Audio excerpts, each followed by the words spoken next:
Hello viewers, welcome to my YouTube video. In this video I drive the train, well specifically on the map Rhein-Ruhr Osten, and I will, hang on, let me put the sound back on because it's a bit, let me turn it down a bit so that it's not as annoying. I'll turn it up later, don't worry. I will be driving this, der Deutsche Bahn Baureihe 422, or for those of you who speak English, the German Railway Class 422. It's an electric locomotive, it's an electric multiple unit, and it runs on electricity, of course. And I'm going to put myself onto the route. This is actually the take two, well, the second attempt to record such a video, because the previous one, after a while, the sound stopped being recorded. Yeah, how lovely. Oh, by the way, you may have realized that I'm wearing glasses, and that's because I'll drive this one, Wuppertal Steinbeck to Hagen, which is the same route that I drove in my last attempt. I'm wearing glasses because my eyesight have deteriorated. Just kidding, they haven't. Both my left and right eyes are completely fine. These are actually non-prescription glasses, which means that they don't do any corrections. I'm just putting. I got them as. Hang on, let me pause this. I got them as eye protection, because just to stop bits from hitting my eyes, bits of dust, and I don't really want to wear goggles because they look funny. Anyway, I'm putting these on the video just so you can look, so you can see what I look like with the glasses on. Anyway, let's get this going. This is Deutsche Bahn Baureihe 422, and I'm going to drive with, please don't lag, with, well, the battery has already started, with TSW and Ziffer on, which I'm going to talk about later. Let me sit back on my seat, and you see, sometimes they don't. I think they should, when they spawn you, they should give you more time to have things set up. Let me turn that brightness up. I like to have this in white background and this as well. The funny thing about this is that there's no Fahrplan here. Oh, by the way, I'm using 3 cameras set up, one showing my face, which is lovely, and then another one high up there, looking at my thing, and then another one there, looking at my thing, keyboard that is. Right, let me get started. Well, I can set that to white background as well, but I prefer black background because of the Ziffer sign. Let me put my key in and put this in, whoops. And put this in forward. Are my lights on? There we go. Turn that on. Right. This train does not have RFB, which is convenient.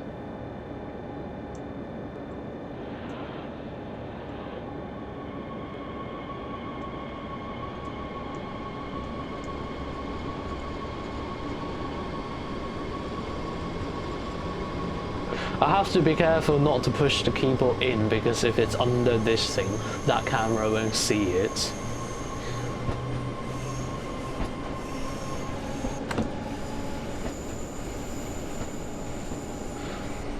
Right, I'm in PZB restrict. Flipping hell, stop lagging, it's stupid. You see, sometimes what happens is that when I press D, which is to decrease the throttle, sometimes the keyboard, it's Bluetooth keyboard. Sometimes when I press it and it lags, and it keeps sending the signal, so that it will keep pulling the handle back, and eventually into the territory of emergency brake, which is annoying. I'm already a bit late.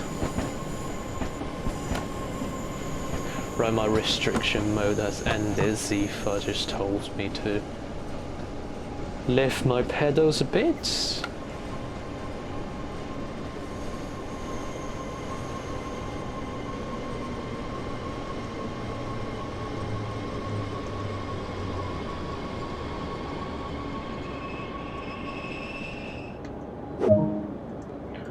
Right, something interesting about this train is that, hang on, I forgot to set my destination, bleeding hell. I'm going to, I'm on the S8 to Hagen. This here, they don't have, it doesn't have all the destinations you may go to, which is annoying. S8 Dessau Hauptbahnhof, I'm not going there. There's even S2 here. You see, there's S2 Leipzig-Konnewitz, but there is an S8 Leipzig-Konnewitz. Yep, Hagen Hauptbahnhof, enter. There we go, go back to main menu. There. And close the door.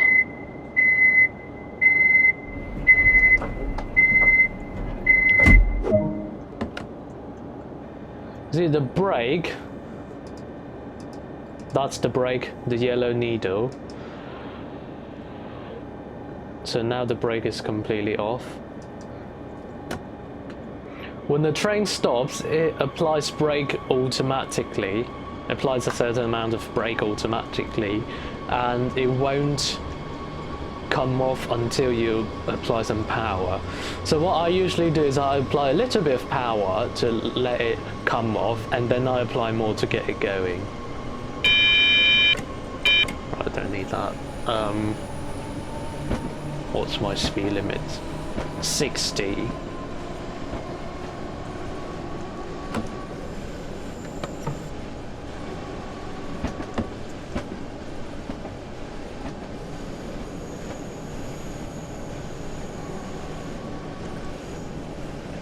Let me adjust my seat a little bit. Oh, that high up camera, you may be able to see the top of my head, because it's looking from high up. Even though I set both keyboard shots to manual focus, so that it won't be focusing on anything between, such as my hands or whatever. Well, I mean, they may be in focus due to depth of field.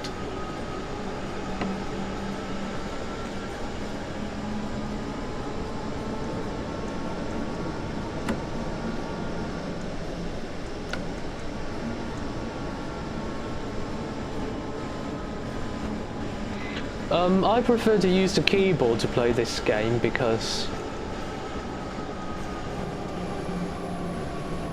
well, mainly because I'm more used to it, but partially also because the reason why I would use a controller is to give it a continuous stream of output rather than a distinct pressing a button sort of thing. And it doesn't serve that purpose in this game, so maybe it's my setup problem, but I'll probably have a look sometime in the future, or not.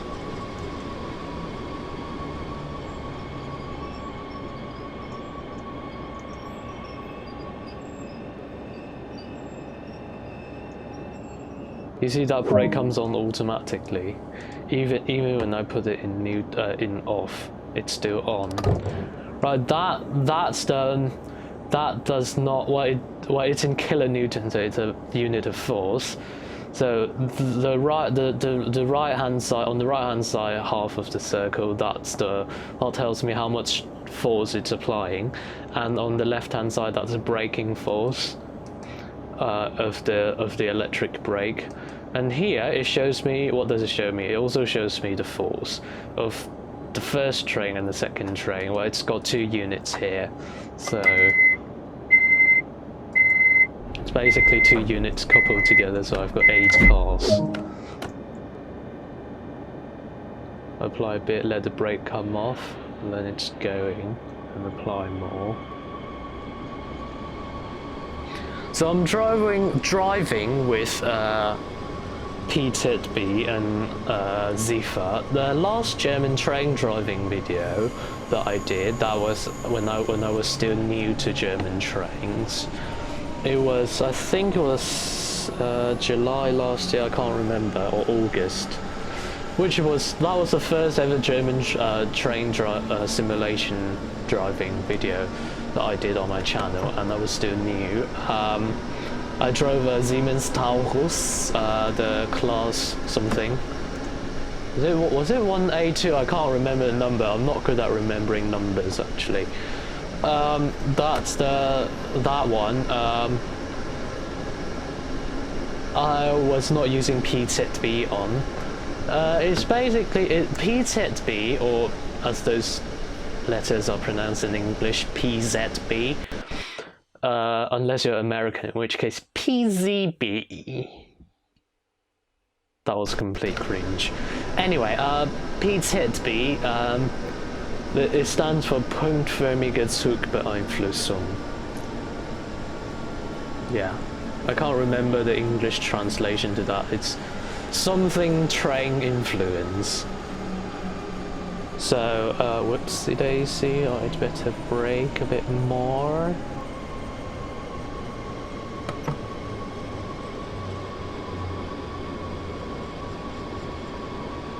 And SIFA stands for Sicherheitsverschaltung.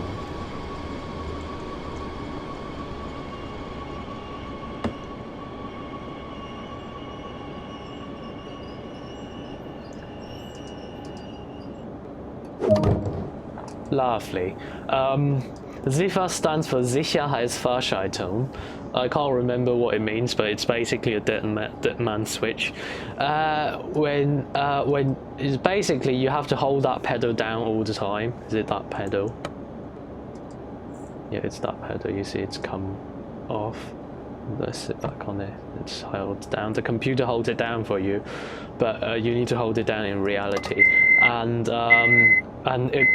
when you're on the move, your SIFA, your train will tell you a SIFA warning occasionally. Well, quite often actually. Which will be displayed here. It will show a visual warning first, and if you're still, and then you will, when it's warning you, you need to lift your feet briefly and then put them back down. When it's visually warning you initially and you don't respond to it, it will sound the audible warning as well. And if you just don't respond to it, then it will apply emergency brake.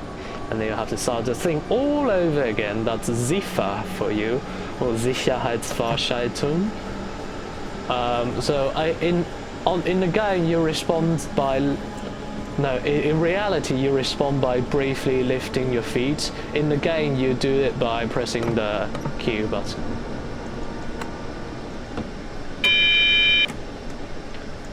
Yeah, I just pressed this. So with PZB, it stands for Punktförmige Zugbeeinflussung, which I did not have on in my last driving video because it's actually rather tricky to control. There are three modes of PZB, PZB-O, PZB-M and PZB-U, or I should say PZB-O, PZB-M und PZB-U. I don't remember what those letters stand for, but that was in the order of fastest to slowest operational speed and the restricted speed. I braked a bit too much.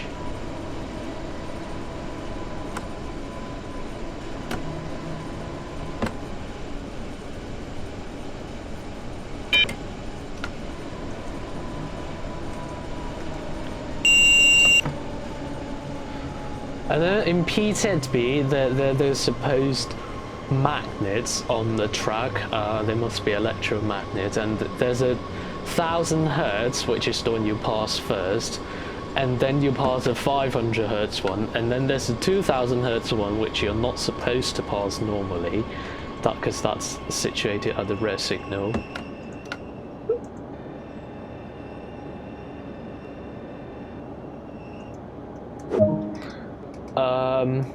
So when you pass the, and then on the user interface there are three buttons or levers. There's PZB Wachsam, PZB Frei und PZB Befehl. Wachsam is acknowledgement or vigilance in English. Frei is free, or as they call it, release. And then there's an override, which corresponds to the keyboard control page down, end and delete. in that order. You usually would. In most cases, you only have to react to PZB. You only have to use PZB wachsam, which is what you have to do that after a certain. I can't remember what the rule is, but you have to do that after you pass the 100 Hertz magnet, which is situated. Oh, that was not active. A red warning signal of the Vorsignal or with a speed limit reduction sign. Sometimes, not always, but you have to react within a certain distance or within a certain time. I can't remember. Basically, as soon as possible. Whoopsie daisy! I am speeding. Slow down. There we go. If you go over the PZB restricted speed, it will just apply emergency brake automatically. Yeah. Yeah, so when you pass PZB 100 Hertz magnet, sorry, 1000 Hertz magnet, you have to press PZB wachsam, or you move the lever forward or back. Depending on, usually on other trains, it's usually a lever for PZB wachsam, a lever for PZB frei, and a button for PZB befehl. But on this one, they're all levers. And give it some increase in speed.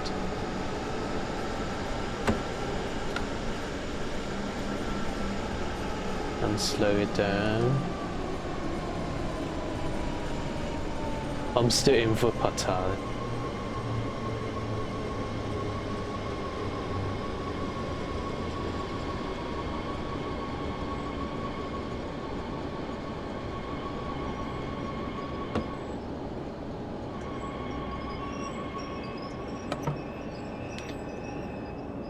Oh, you saw that Zifa just came on, but then because I'm very slow and it probably knows that I'm about to stop, that it came off. So yeah, it only activates when it's at speed. Yeah, my back is quite good. Destination board is set to Hagen Hauptbahnhof. Yeah, I'll give you a look of the outside. I mean, I can go into walking mode, but I get motion sickness from it, so I can't stay in walking mode for too long. I mean, I get motion sickness from this as well, from the flying mode, but not as often. Oh, my headlamps on. Yep. Well, they're not headlamps. They're not high beams. They're marker lights.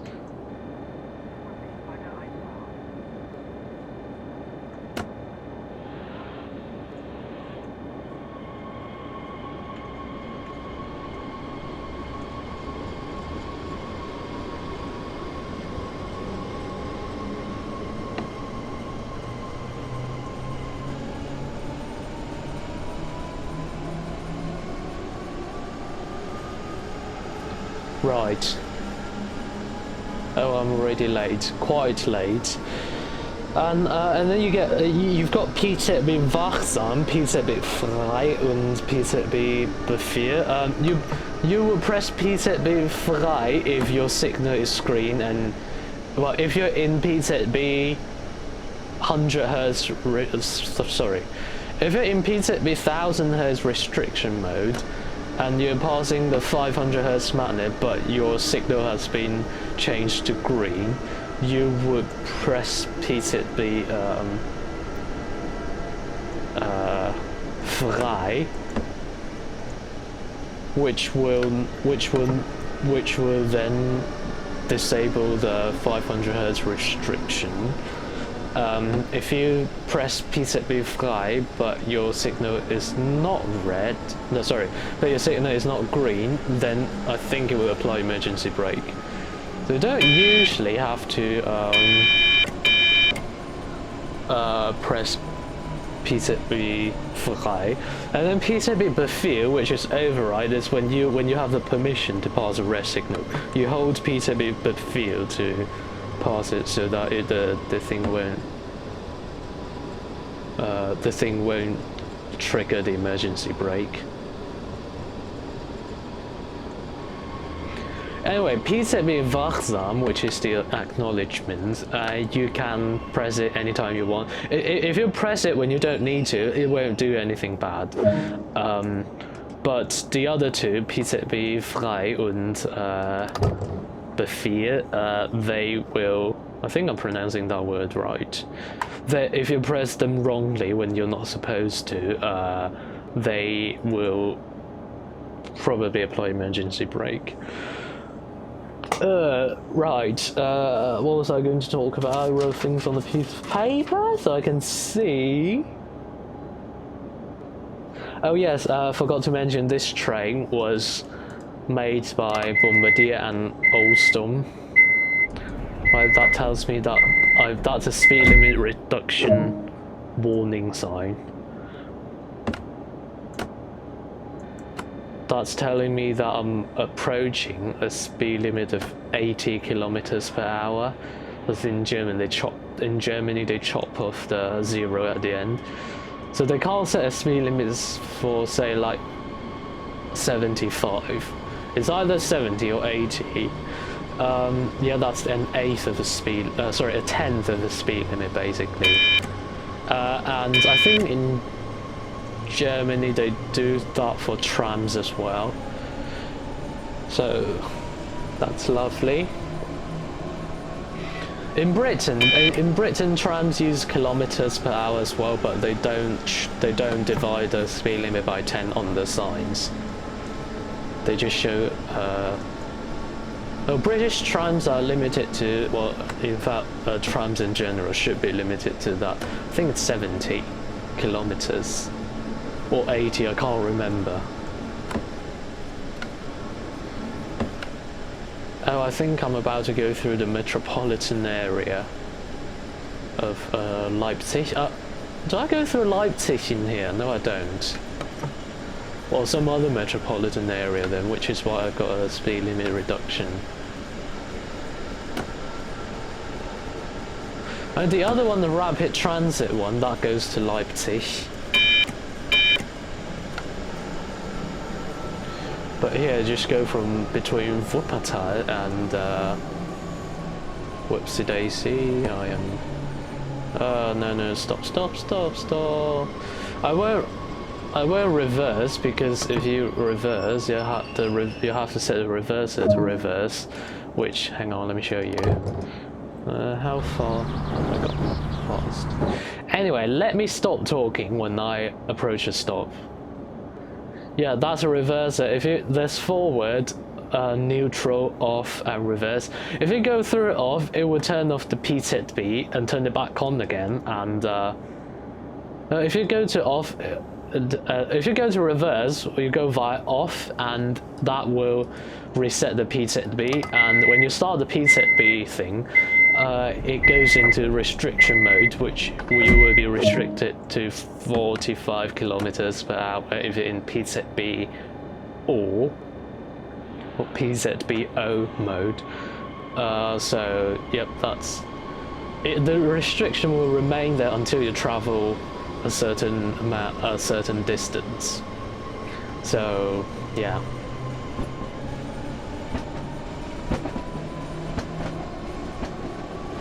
Quite like the sound of this thing, does have the volume to max. Yep.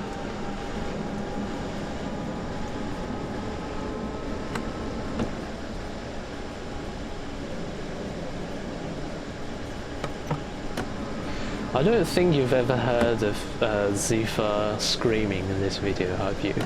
Because I often react to it quite punctually.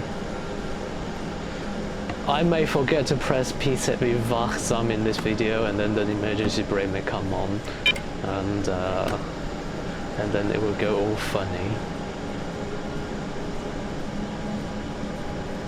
Because I've done that quite many times before. I'm just pressing in case it does, in case I miss some. Whoopsie daisy, this is bad. Whoops, whoops, whoops, whoops, whoops, I pressed the wrong button. If I remain standing up, basically having the Z-Far pedal released for too long, the emergency brake will come on. Yep.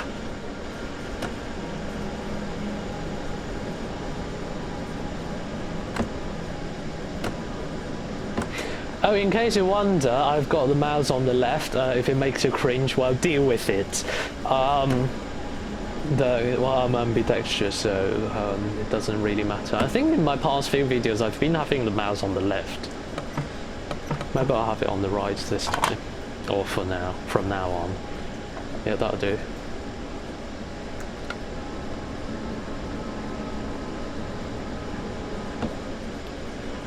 You can see, well, you may be able to tell that this train has got quite a lot of power to mass ratio, because when I apply power it just goes. If you look at the brake thing, it doesn't really come on until at lower speed, because when it's moving it just uses electric brake only, because the motors are large and big enough for you to use electric brake only.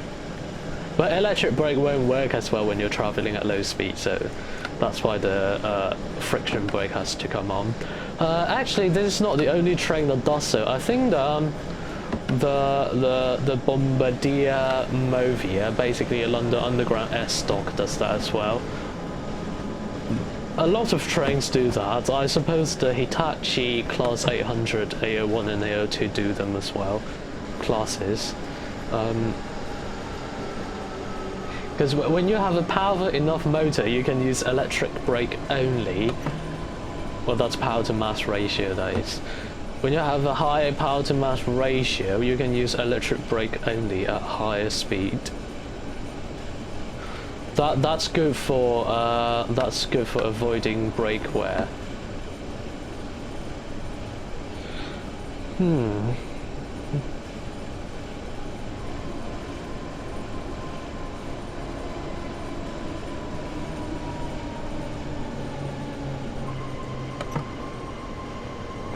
Actually, if you go to London Underground, I can't remember which trains they are, but you can notice that some trains, when they're slowing down, they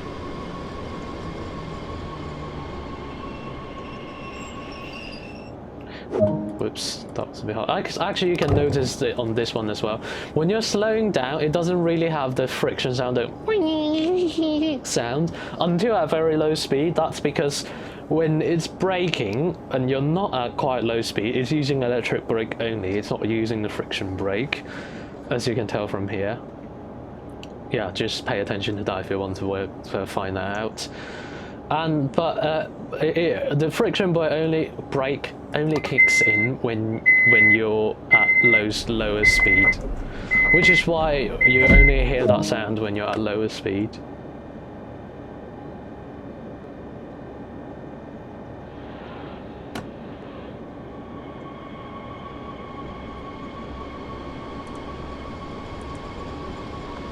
Anyway, I'm not going to go into details about the TSW operation because this is not a tutorial video. I mean, I can do tutorial videos on this channel. In fact, I've done so upon request, but no one has really requested anything. So, I mean, I do videos according to request, but I don't really receive many requests because, because not many people send requests to me. Although if I suddenly receive a lot of requests, I can't do all of them at once.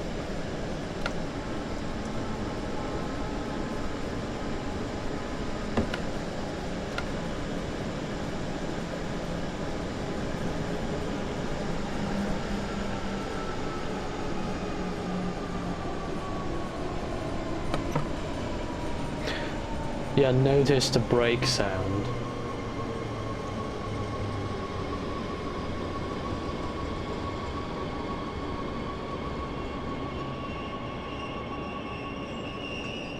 Whoopsie daisy, too much brake.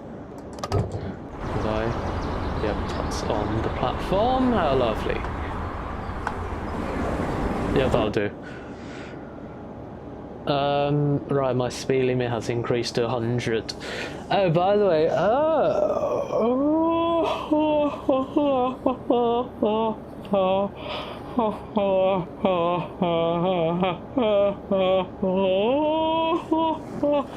anyway, yep, I was going to say something. Oh, T. What is it?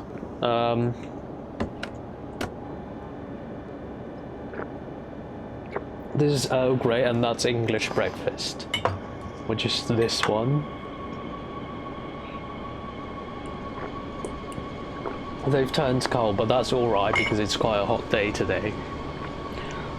And I'm actually wearing shorts because it's rather tropical.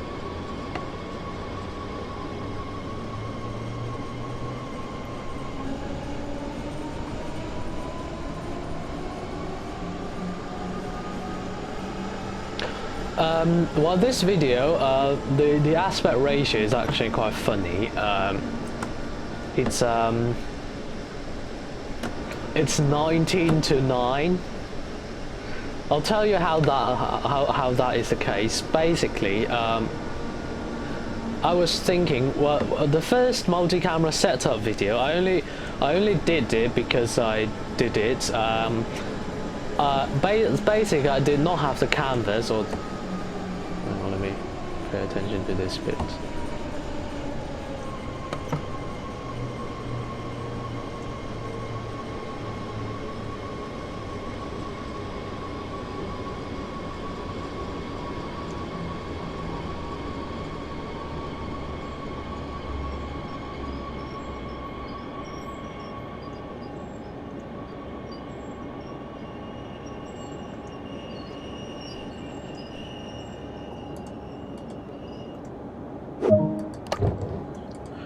Right, I don't really need to put that on brake as the brake has already come on. Hang on! Is that the sound of the omnibus? It's the first time I've ever heard it. Hang on, let me... They actually have the sound for omnibus. I don't recognise that omnibus anyway. Why hasn't... Oh, hang on. I was thinking, why hasn't it got the door on the left-hand side? And I realised that it's in Deutschland. Actually, this bus looks quite American from here. And from here. Oh well. It's the first time I've ever heard of any omnibus sound in Train Simulator and Train Sim World. And Train Simulator, as I haven't heard that in Train Simulator as well either.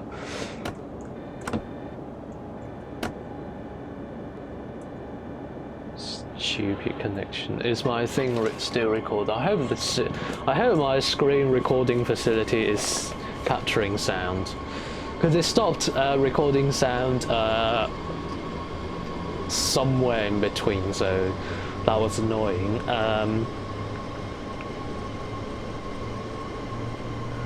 I don't suppose you can be a train driver with bad eyesight, can you?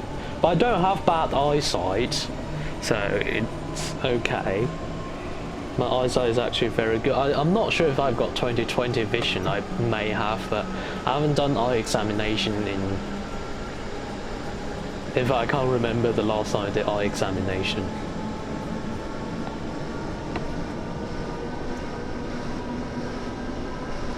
Right, I'll tell you how I got the aspect ratio. Basically, the first ever...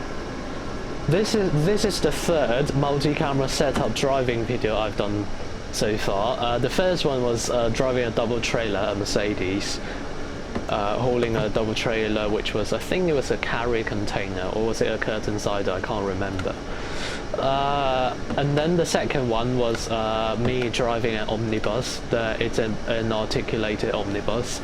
That's a Volvo 17900 AH. They call it LH in the game because they can't use the original brand name. Do they even call it Volvo in the game? I can't remember. Anyway, and then the third one is this one.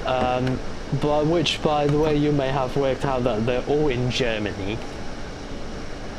Because I've done quite a lot of British videos before, so well, especially not especially, but for OMSI 2, I just think that those German maps are far better than the British ones. I'm not talking about all German maps, I'm just saying a few specific ones, especially Hamburger Hochbahn. No, not Hamburger Hochbahn, I'll let you listen to the Zifa warning sound. Oops.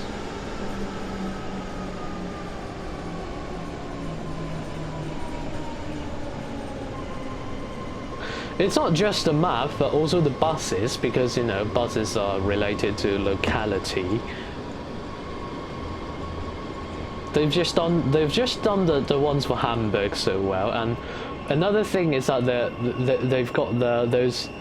I really like the Hamburger Hochbahn's ticket and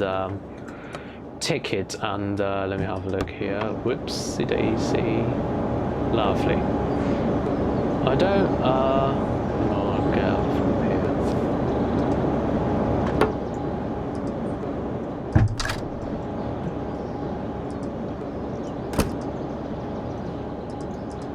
Oh, hang on, you can close the blind.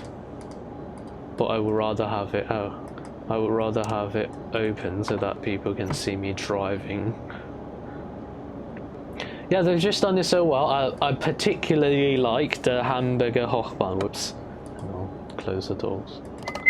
Particularly like Hamburger Hochbahn's ticket and announcement machine and destination. It's one piece of machine that prints ticket and adjusts change the destination board and the announcement. In fact, you just put in one number. You just put in your run number, and if you don't know what I'm talking about, you can go watch that video.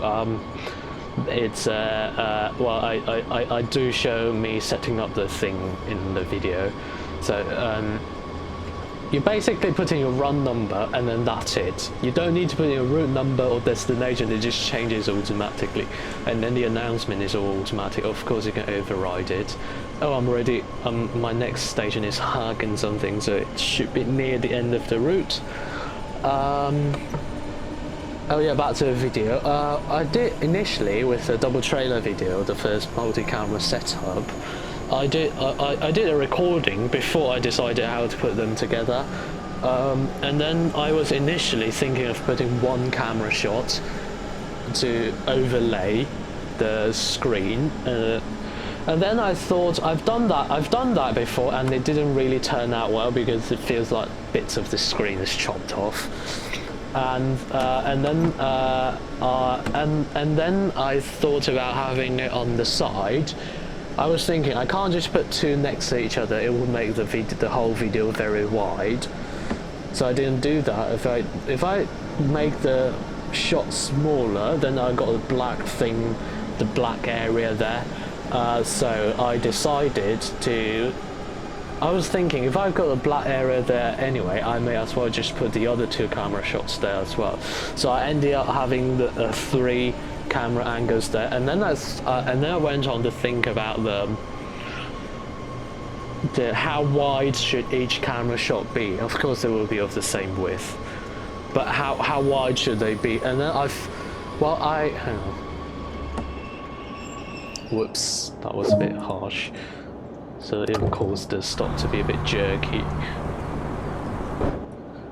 Anyway, I thought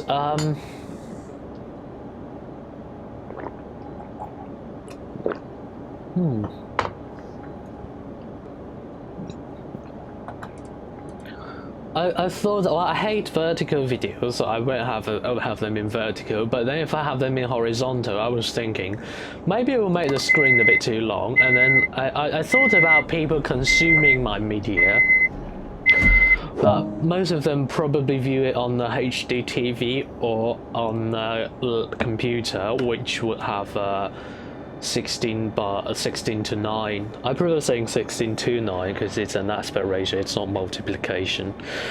16 to 9 aspect ratio. So if I if it's wider than 16:9, which is about 1.7 something, is it? It will have black bars on top and bottom, so if I keep making it wider and wider, it will be smaller and smaller, the gaming screen. So I ended up having the least wide possible, but not into the vertical video territory, so I ended up deciding putting it in square. So that's 16:9, so it's 16 parts. The gaming screen is 16:9, which is 16 parts in width and 9 parts in height. So 9 parts in height, I have to divide that to 3 for each camera shot, camera view. So that's 3 parts, and then which means I add 3 parts to the width for the camera views. So that makes it 19:9, which is 2.11111 recurring, which is still not as wide as 2.35, which is I've got a video in 2.35 aspect ratio because I want to make it a bit widescreen and well cinematic, but it's not quite cinematic, but I mean cinematic, shall I say effect or something, but not the storyline. That's the only video I have in 2.35, even though I've already got the template in 2.35. I did that in, but that's wider than this, but it's different because you see the whole thing, and rather than just a 16:9 with a bit attached to the left. What was I thinking? Oh, I'm slowing down too early. Anyway, that gives me more time to talk about things. That's different because I was thinking, should I make them wider? And the reason why I don't want the gaming screen to be any smaller is because a lot of things on the screen are already very small. So yeah, so I don't want to make them as small. But I also want to make my beautiful face and hands in the shot and my control. Oh, by the way, I have a different keyboard on here than in my previous two, but the previous 2 videos I've got I was driving a road vehicle, so I've had the steering wheel, so the keyboard's hidden behind, but this keyboard is more presentable.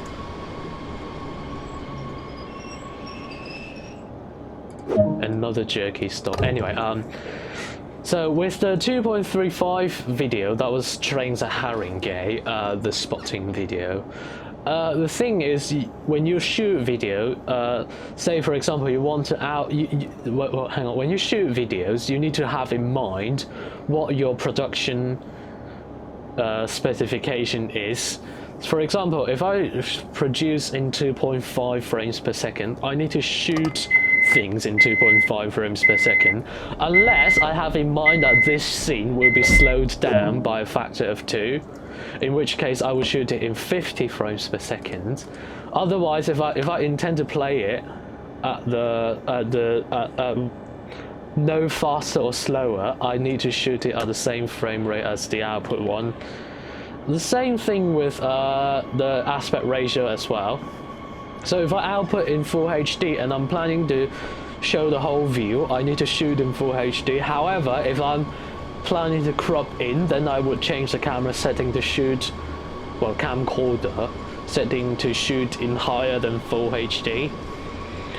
So the similar thing with the widescreen video was when I was shooting the video Trains at Haringey, I had in mind that I was going to output it in widescreen. So because my camcorder, it's a camcorder, I think it's designed for studio or TV broadcast. It's got natively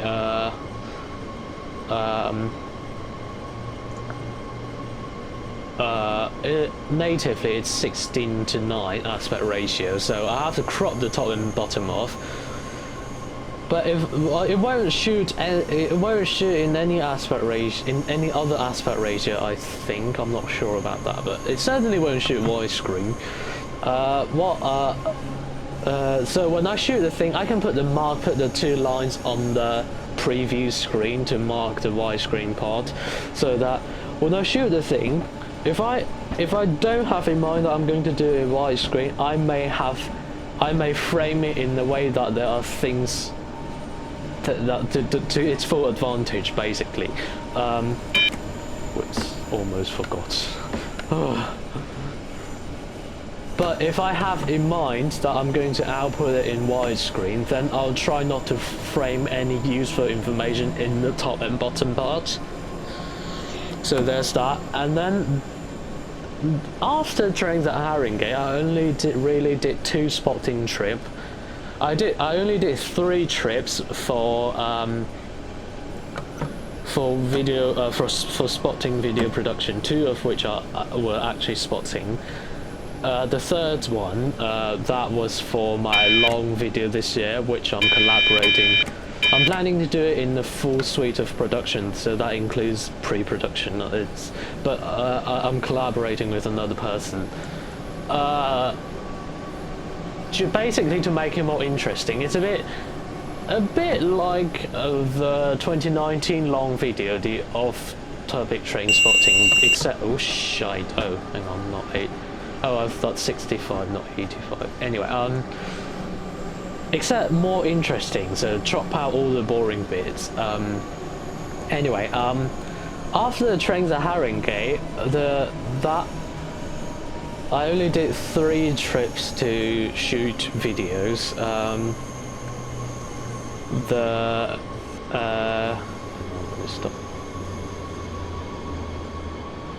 The last of which was to get footage for the long video.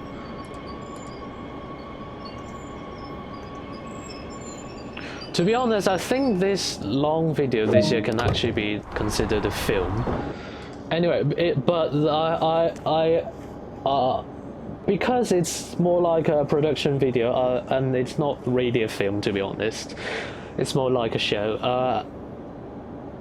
I have in mind that it will be in 16:9 ratio, aspect ratio, and then the other 2, one was to Oxford and one was to Cambridge. They were sort of novelty to, well, not really novelty, but locally novelty. I haven't been to those places in a long time, so I didn't really want to do it in widescreen, because widescreen is more like a, I shall say, a widescreen I usually associate it with more of a storytelling. Oh, my next stop is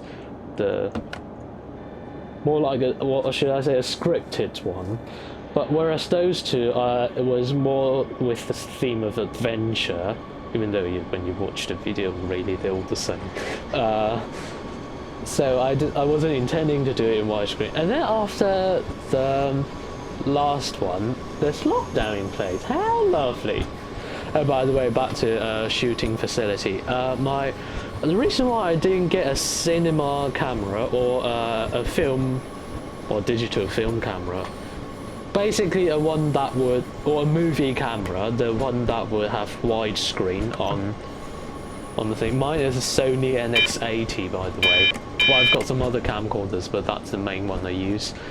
The reason why I don't have anything other than the reason why I have it instead of a film camera, digital one of course, is because when they design film cameras, they don't really take compact into account, compactness or portability, whereas when they design TV cameras or camcorders, not all TV camcorders are designed with portability in mind.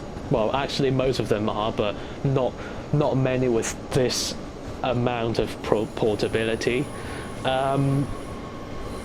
Because of that, because it's really important for a setup to be compact when you do when you go train spotting or bus spotting. Actually, it's more important to have compactness in bus spotting than train spotting. So I'm not settling on anything other than that. I mean, there's a Blackmagic Cinema Pocket Cinema camera that is actually well, that hasn't got integrated lens, and of course I would prefer integrated lens. I'll talk about that in a little bit. that one, even if you have a lens, it can achieve the same compactness, but that thing does not have many stabilization. So if you want to set it up to have this level of functionality, it's up there by the way, then it becomes bulkier, much bulkier. So I don't have. That's one of the reasons why I don't have that. I want everything in one piece because of compactness. And the reason why I didn't go for a detachable lens is that, well, there's the speculation that detachable lens cameras are better. Well, that's not true, because the ability to change or detach the lens, it does not contribute to optical performance or electronic performance, so it's not going to result in a better image. It's just that compact cameras, basically the lower end cameras, they tend to have integrated lens, so there's a higher proportion of not so good cameras in the integrated lens world than detachable lens world. But I mean, if you spend more money, or well, I don't really want to talk about money, but if you get a better integrated lens camera, let me turn this thing off, it will just be as good if not better. So both my still camera and my camcorder have integrated lens. That's a thing. So basically, let me have a look. If you want the same optical performance, it's actually more compact to have an integrated lens. And throughout my spotting, I used to use a detachable lens still camera. No, it starts. Yeah, quite some time. I used to have a detachable lens. I still have it. I'm just not using it for spotting. Detachable lens camera, and the thing, what I realized is that I normally won't have enough time to change the lens anyway, and it would be too much hassle. So I mean, I may as well, if I don't change the lens anyway, I may have it just fixed to the lens. Oh, it's called fixed lens camera, not integrated lens. Yes, I was looking for that word. Anyway, let me change the destination board to, where is it going? To Wuppertal Steinbeck. I don't think it has the Wuppertal Steinbeck one. I need to go to the other end. Well, it doesn't have S8 Wuppertal Steinbeck.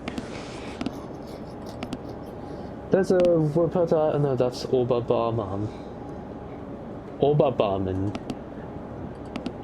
So if I don't change the lens anyway, I may as well just get a fixed lens camera or camcorder. So I carry a still camera and a camcorder when I go spotting, and which is why, because I carry two pieces of machine, it's important for both of them to be compact. So there's that. Anyway, I'm not going to tell the return journey on this video, but instead I'll do that in another video. Hang on, does the S8 go to Hagen? I think it does. Go from Wuppertal to Hagen. So there's that. Anyway, I'll set it to nothing.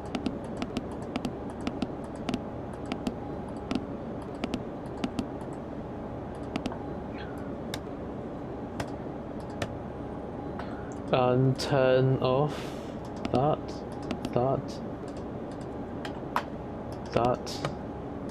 Turn off RFB and P. No, there's no RFB. Turn on with ZFA and PZB. I'll probably show you a bit of inside of the train as well, and then we'll stop the video. Yeah, so it's important for things to be compact, and I don't think they do compact film camera anyway. So yeah, I thought it would be nice. So rather than cropping left and right off, I crop the top and bottom off. I mean, rather than cropping the left and right off a movie or film camera for 16:9 ratio, I have a 16:9 natively, and crop the top and bottom off when I want to do widescreen. I mean, technically 16:9 is considered widescreen, but when I say widescreen, I usually mean wider than 16:9. So this is the second multiple unit. Yep, so there's that. I mean, I want to do a bit more widescreen videos. I suppose I can go to the nature and shoot some nature, but I mean, I currently live in Birmingham, so there's not much nature around here.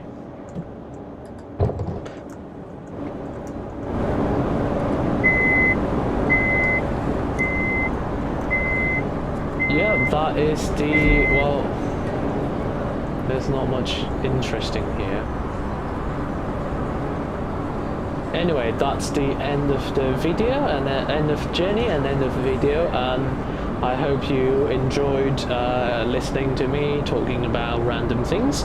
Thank you very much for watching. See you next time. Good night.